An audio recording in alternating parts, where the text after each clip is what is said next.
जय हिंद दोस्तों, the academy 2.0 पर आपका स्वागत है। मैं कुमार सत्य सर भारतीय राज्य व्यवस्था की सफलता प्रैक्टिस सीरीज की पहली श्रृंखला में आपका स्वागत है। देखें कि इसमें पहला प्रश्न क्या है।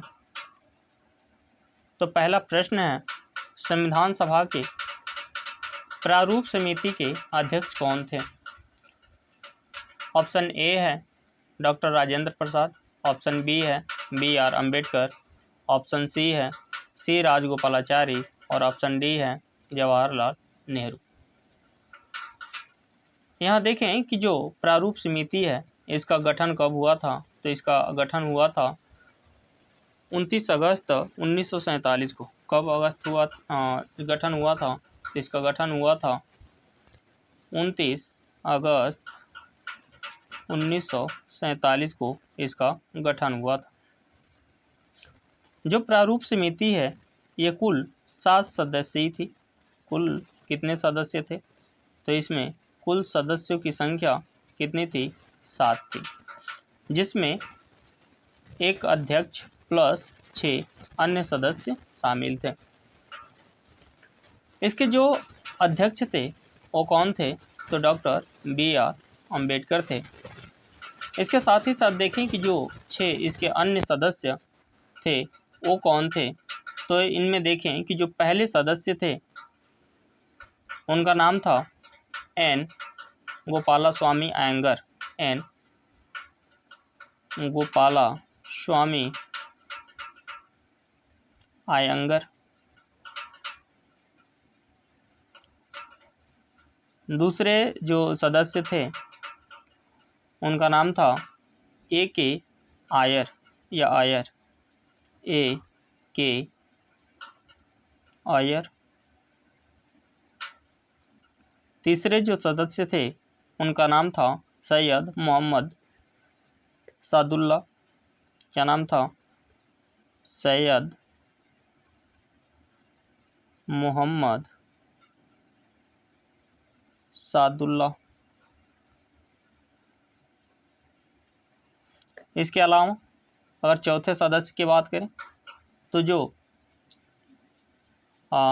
चौथे सदस्य थे वे थे डॉक्टर KM मुंशी। कौन थे, KM मुंशी। इसके अलावा देखें जो पांचवें जो सदस्य थे वे थे N माधवराव। N माधवराव,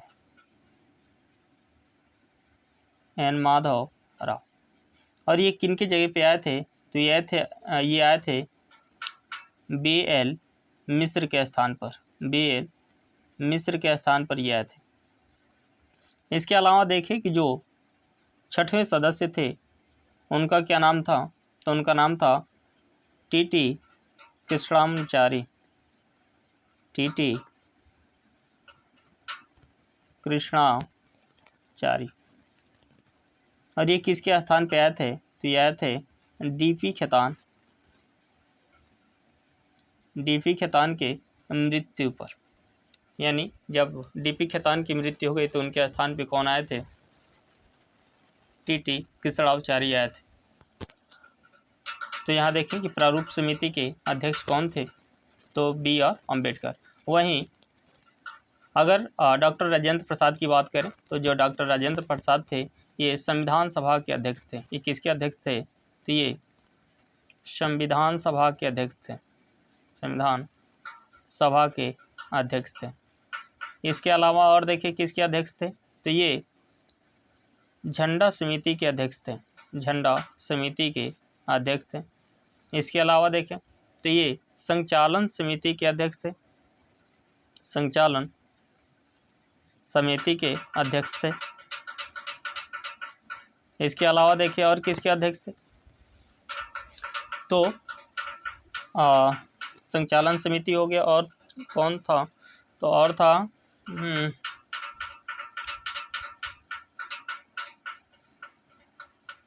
चलिए ये यहीं पे रहने देते हैं। यहाँ अगर जवाहरलाल नेहरू की बात करें तो ये संघ समिति के अध्यक्ष थे। संघ समिति यानी जितनी भी संघ समितियाँ थी सबके अध्यक्ष कौन थे? तो डॉक्टर यहाँ जवाहरलाल नेहरू थे। संविधान सभा के अगर पहले अध्यक्ष की बात करें कि जो संविधान सभा था, यहाँ देखें कि जो संविधान सभा था, संविधान सभा के पहले अध्यक्ष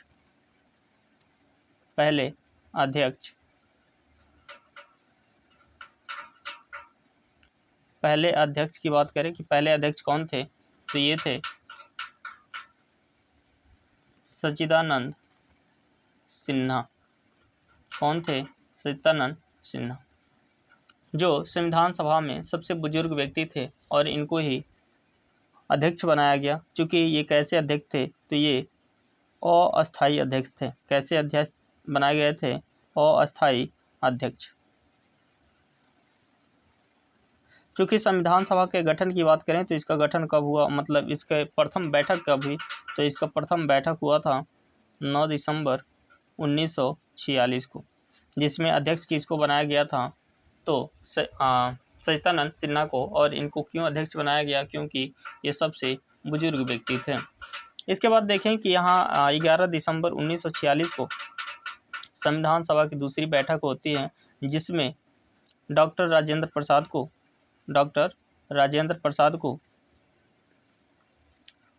यहाँ पे अध्यक्ष चुना जाता है। और कैसे अध्यक्ष चुना जाता है?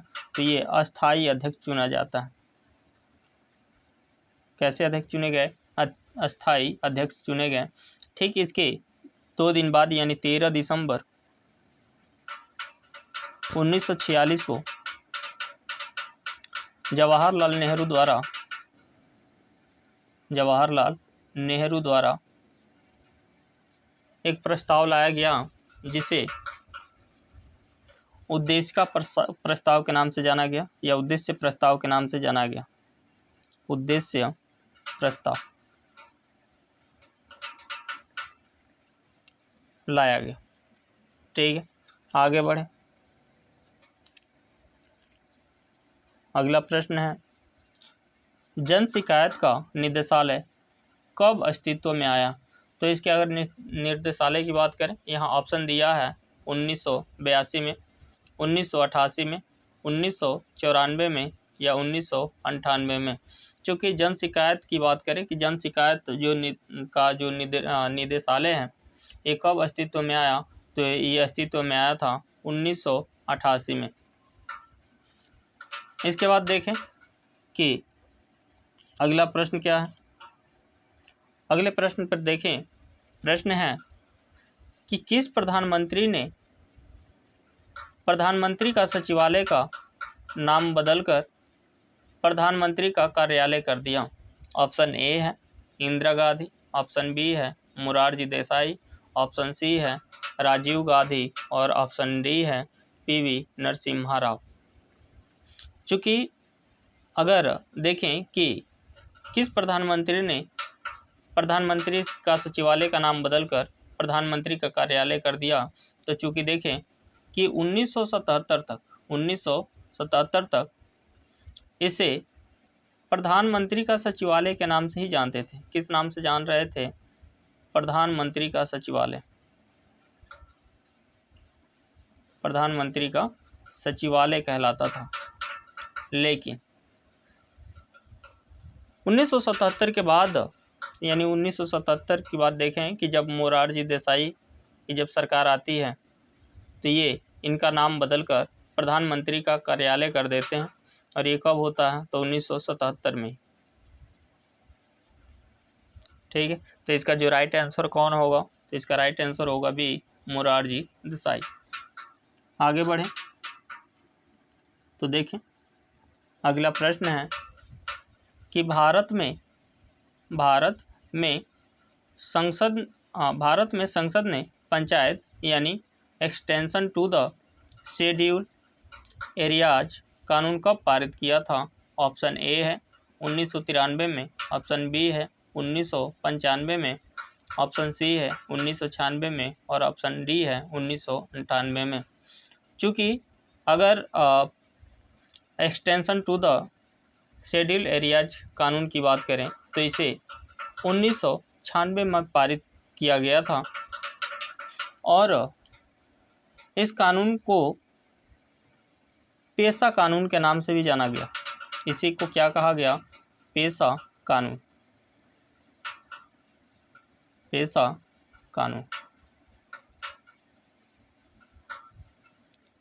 इसे पेशा कानून के नाम से जाना गया। और चूंकि इसमें ये था कि जहां ग्राम सभा की अनुमति मतलब ग्राम सभा की अनुमति के बिना कोई भी जो जमीन थी उसे अधिग्रहण नहीं किया जा सकता था। आगे बढ़ें अगले प्रश्न की तरफ। तो देखें,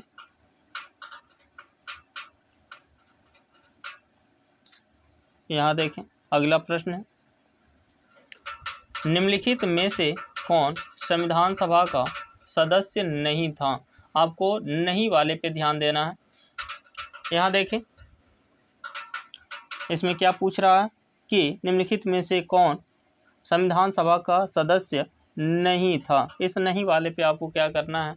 ध्यान देना है। ऑप्शन ए है सरदार वल्लभ भाई पटेल, बी है के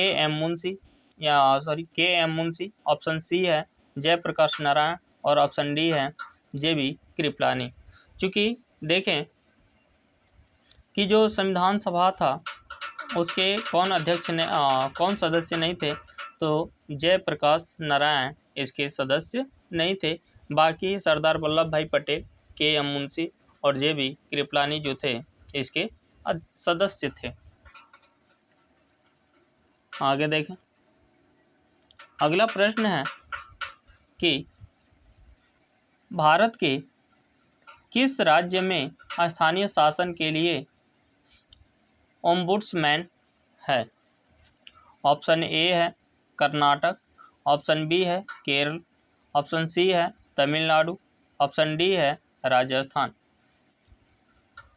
तो चूँकि देखें कि राज्य में स्थानीय शासन के लिए ओम्बुड्समैन को लाने वाला कोई राज्य है तो है केरल, और यही केरल है जो स्थानीय शासन के लिए ओम्बुड्समैन यहाँ पर पाया जाता है, अर्थात यहाँ पर स्थापित है। अगले प्रश्न की तरफ बढ़े तो अगला प्रश्न है कि निम्नलिखित में से कौन एक भारत में कैबिनेट मिशन का सदस्य नहीं था? यहाँ पे नहीं पे आपको ध्यान देना है। यहाँ देखें ऑप्शन ए है स्टेफोर्ड क्रिप्स, ऑप्शन बी है पैथिक लॉरेंस, ऑप्शन सी है ए.बी. अलेक्जेंडर और डी है सर जॉन साइमन। यहाँ आपको बताना ये है कि कौन कैबिनेट मिशन का सदस्य नहीं था। चूँकि देखें कि जो कैबिनेट मिशन है ये भारत में कब आया था, तो ये भारत आया था 24 मार्च 1946 को। ये कब भारत आया? 24 मार्च 1946 को। इसका उद्देश्य क्या था? तो इसका उद्देश्य था संविधान सभा का गठन। इसका उद्देश्य क्या था? तो संविधान सभा का गठन करना, संविधान सभा का गठन करना। इसके अगर सदस्यों की बात करें, चूँकि ये जो कैबिनेट मिशन था ये 3 सदस्य ही था। कितने सदस्य ही था? तो 3 सदस्यीय ये कमेटी थी। इसके जो सदस्य थे वो स्टैफोर्ड क्रिप्स थे, पैथिक लॉरेंस भी थे और ए.बी. अलेक्जेंडर थे। यहाँ सर जॉन साइमन की बात करें तो ये इसके सदस्य नहीं थे, अर्थात यहाँ जो ऑप्शन नंबर डी है इसका राइट आंसर हो जाएगा। चूँकि जो साइमन कमीशन था इसका गठन हुआ था 1927 में। कब गठन हुआ था? 1927 में। और ये भारत कब आया था? 1928 में। तो क्वेश्चन पूछा जाता है कि साइमन कमीशन भारत कब आया? तो 1928 में आया था। कैबिनेट मिशन भारत में कब आया था? तो ये 1946 में आया था। और कब आया था? तो 24 मार्च 1946 को आया था। इसका उद्देश्य क्या था? तो संविधान सभा का गठन करना इसका उद्देश्य था। इसमें कुल सदस्यों की संख्या कितनी थी? तो ये 3 सदस्य थे। आज ये जो तीनों सदस्य थे ये क्या थे? तो ये कैबिनेट के सदस्य थे। आगे बढ़े तो देखें, अगला प्रश्न है, निम्नलिखित में से कौन से भारतीय संविधान की विशेषता नहीं है? यहाँ आपको नहीं पे ध्यान देना है फिर से। ऑप्शन ए है संसदात्मक शासन, ऑप्शन बी है मौलिक अधिकार, ऑप्शन सी है दोहरी नागरिकता और ऑप्शन डी है संविधान। यहाँ पर देखें कि भारतीय जो संविधान है इसकी विशेषता क्या है? तो इसकी विशेषता है संसदात्मक शासन,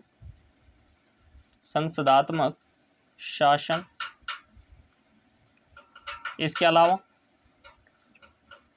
एकल नागरिकता, इसके अलावा क्या है? मौलिक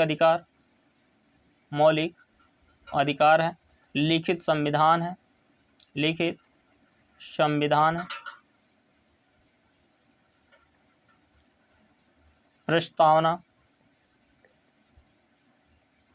प्रस्तावना है, इसमें डीपीएसपी है, यानी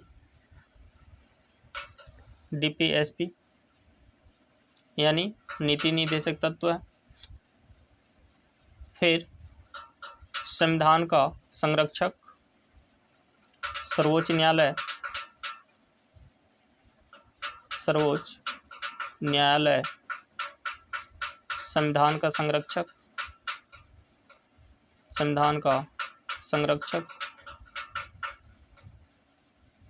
ये सब क्या है? इसकी विशेषता है। तो कौन इसमें शामिल नहीं है? तो ये दोहरी नागरिकता। और ये दोहरी नागरिकता कहाँ की विशेषता है? तो ये है यूएसए की, यानी यूनाइटेड स्टेट ऑफ अमेरिका, यानी अमेरिका की, ये संयुक्त राज्य अमेरिका की क्या है? विशेषता है। अर्थात यहाँ जो भारतीय संविधान की विशेषता नहीं है वो क्या है? ऑप्शन नंबर सी, दोहरी नागरिकता। भारत में एकहरी नागरिकता है और यहाँ ये ऑप्शन दोहरी नागरिकता की बात कर रहा है। आगे बढ़े अगले प्रश्न की तरफ। देखें, अगला प्रश्न है कि पंचायती राज प्रणाली आधारित है।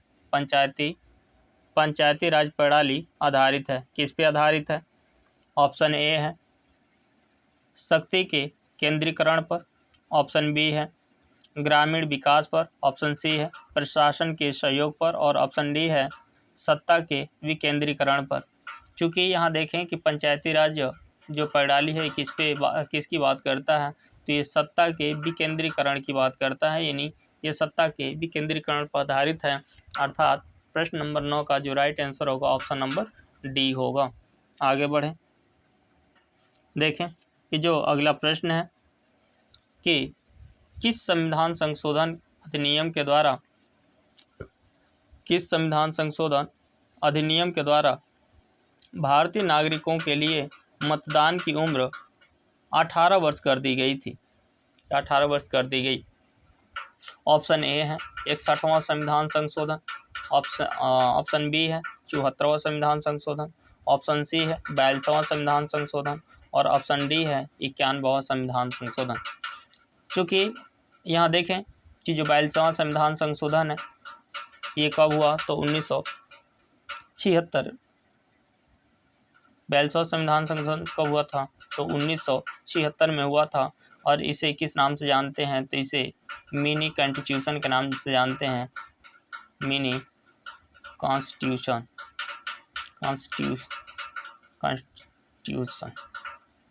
इसे मिनी कॉन्स्टिट्यूशन के नाम से जानते हैं या मिनी संविधान के नाम से जानते हैं, मिनी संविधान के नाम से जानते हैं। चूँकि यहाँ देखें कि जो नागरिकों के मतदान की उम्र है 18 वर्ष कब कर दी गई थी? चूँकि मूल संविधान में मतदान की उम्र कितनी थी? 21 वर्ष थी। कितनी वर्ष थी? 21 वर्ष थी। लेकिन 61वां संविधान संशोधन 1988 के द्वारा 61वां संविधान संशोधन 1988 के द्वारा जो मतदान की उम्र है 21 वर्ष से घटाकर 18 वर्ष कर दी गई। अर्थात इसका जो राइट आंसर होगा ऑप्शन नंबर ए, इसका क्या होगा? राइट आंसर होगा। आगे बढ़ें अगले प्रश्न की तरफ। तो देखें, अगला प्रश्न है कि भारतीय संविधान में कितनी अनुसूचियां हैं? तो भारतीय संविधान में अगर अनुसूचियों की बात करें तो ऑप्शन ए है 9, ऑप्शन बी है 10, ऑप्शन सी है 11 और ऑप्शन डी है 12। चूँकि यहाँ देखें कि भारतीय संविधान में जो अनुसूचियां हैं, इन अनुसूचियों को देखें तो मूल संविधान में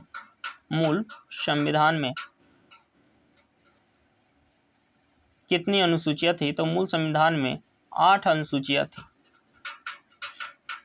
और वर्तमान में कितनी है? तो वर्तमान में 12 अनुसूचियां हैं। अर्थात इसका जो राइट आंसर होगा कौन होगा? Option number D. यहाँ देखें कि जो 9वीं अनुसूची है इसे पहली संविधान संशोधन 1951 के द्वारा जोड़ा गया और ये किससे संबंधित था? तो ये संपत्ति संबंधित था, यानी ये भूमि से संबंधित था। ये किससे संबंधित था? भूमि से संबंधित था। इसके बाद देखें जो 10वीं अनुसूची है इसे कब जोड़ा गया? तो इसे जोड़ा गया 52वां संविधान संशोधन 1985 के द्वारा। 11वां जो अनुसूची है इसे कब जोड़ा गया? तो इसे जोड़ा गया 73वां संविधान संशोधन 1992 के द्वारा। और 74वां जो संविधान संशोधन है इसे भी 1992 के द्वारा इसे भी जोड़ा गया। यानी देखें कि वर्तमान में कुल कितनी अनुसूचियां हैं? तो 12 अनुसूचियां हैं। जो 8वीं अनुसूची है इसमें कितनी भाषाओं का उल्लेख था? तो इसमें मूल रूप से 14 भाषाओं का क्या था? उल्लेख था। वर्तमान में कितनी इसमें भाषाएं हैं? तो वर्तमान में 22 भाषाओं को इसमें स्थान दिया गया है। आगे देखें तो अगला प्रश्न है कि भारतीय संविधान का कौन सा भाग नागरिकता से संबंधित है? यहाँ देखें कि जो भाग 3 है, जो भाग ऑप्शन ए है भाग 2, ऑप्शन बी है भाग 3, ऑप्शन डी है भाग 4 और ऑप्शन सी है भाग 4 और ऑप्शन डी है भाग 5। यहाँ देखें कि जो भाग 2 है वो नागरिकता संबंधित है। किससे संबंधित है? तो ये नागरिकता से संबंधित है। यहाँ देखें कि जो भाग 3 है ये किससे संबंधित है? तो जो भाग 3 है ये संबंधित है मौलिक अधिकार से। किससे संबंधित है? मौलिक अधिकार से। मौलिक अधिकार। इसके बाद देखें कि जो भाग 4 है ये किससे संबंधित है? तो ये संबंधित है डीपीएसपी से। डीपीएसपी यानी नीति निदेशक तत्व से ही क्या है? संबंधित है। यही अगर 5वें की बात करें तो जो 5वां भाग है ये किससे संबंधित है? ये संघ सरकार से संबंधित है। किससे संबंधित है? ये संघ सरकार से संबंधित है। संघ सरकार से क्या है? संबंधित है। नागरिकता की बात करें तो इसका उल्लेख कहाँ से कहाँ तक है? तो ये 5 से लेकर 11 तक, यानी अनुच्छेद 5 से लेकर 11 तक इसका उल्लेख किया गया है। मौलिक अधिकार की बात करें तो इसका उल्लेख अनुच्छेद 12 से लेकर 35 के बीच इसका उल्लेख किया गया है। वहीं देखें जो डीपीएसपी है, जो नीति निदेशक तत्व है, उसका उल्लेख अनुच्छेद 36 से लेकर 51 के बीच किया गया है। और संघ सरकार की बात करें तो इसका उल्लेख 52 से लेकर और 151 तक इसका उल्लेख किया गया है। यहाँ देखें कि भारतीय संविधान का कौन सा भाग नागरिकता से संबंधित है? तो भाग दो इससे संबंधित है। भाग 1 की बात करें, भाग 1 क्या है? तो जो भाग 1 है ये है संघ, राज्य और उसका क्षेत्र। क्या है? संघ और उसका क्षेत्र। संघ और उसका राज्य क्षेत्र या संघ राज्य क्षेत्र। ठीक है। इसका उल्लेख कहाँ से कहाँ तक है? तो अनुच्छेद 1 से लेके 4 के बीच इसका उल्लेख किया गया है। आगे बढ़े। अगला प्रश्न है कि भारतीय संविधान की कौन सी धारा भारतीय नागरिकता को स्पष्ट करती है? अनुच्छेद है या धारा है 333 से 337 तक, ऑप्शन बी है 17 से 20 तक, ऑप्शन सी है धारा 5 से 11 तक, और ऑप्शन डी है धारा 1 से 40 तक। चूँकि अभी पिछले प्रश्न में हमने बताया कि जो नागरिकता है ये भाग 2 में इसका उल्लेख किया गया है, और इसका जो अनुच्छेद है वो क्या है? अनुच्छेद 5 से 11 तक है, अर्थात जो नागरिकता है वो अनुच्छेद 5 से 11 तक इसका क्या है? वर्णन है। अगले प्रश्न की तरफ बढ़ें तो अगला प्रश्न है, निम्न में से कौन सा भारतीय संविधान का अनुच्छेद सार्वजनिक सेवाओं में अवसर की अवसर की समानता प्रदान करता है? यहाँ पर सामान्य हो गया, यानी यहाँ पे समानता होगा, समानता, अवसर की समानता प्रदान करता है।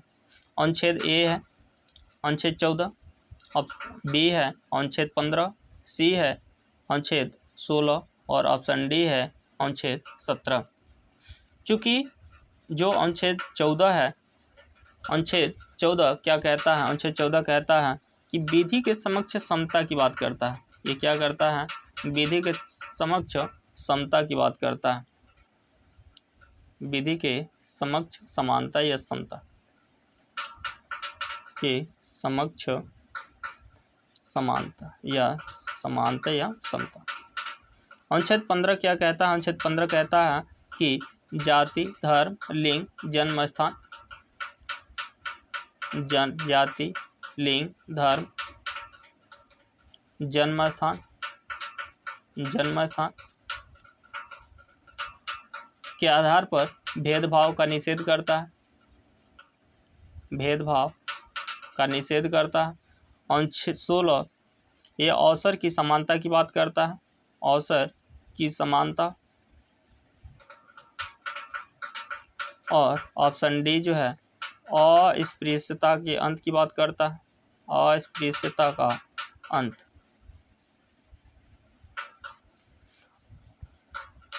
और इन में देखें कि जो अवसर की समानता प्रदान करता है वो कौन है? तो अनुच्छेद 16 है, अर्थात इसका क्या है? ये राइट आंसर क्या होगा? अनुच्छेद 16। यहाँ देखें कि ये जो है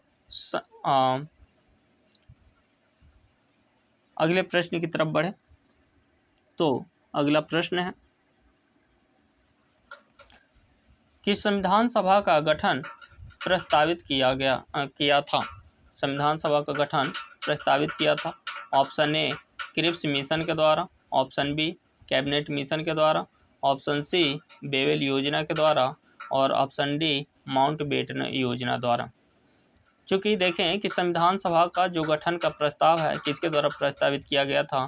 तो कैबिनेट मिशन के द्वारा प्रस्तावित किया गया था। ये कैसी था? तो ये 3 सदस्यीय कमेटी थी, और ये कब आई थी? तो 24 मार्च 1946 को। 24 मार्च 1946 को ये क्या आई थी? भारत आई थी, और इसका मुख्य उद्देश्य क्या था? संविधान सभा का गठन। तो फिलहाल इसमें इतना ही प्रश्न। Thank you.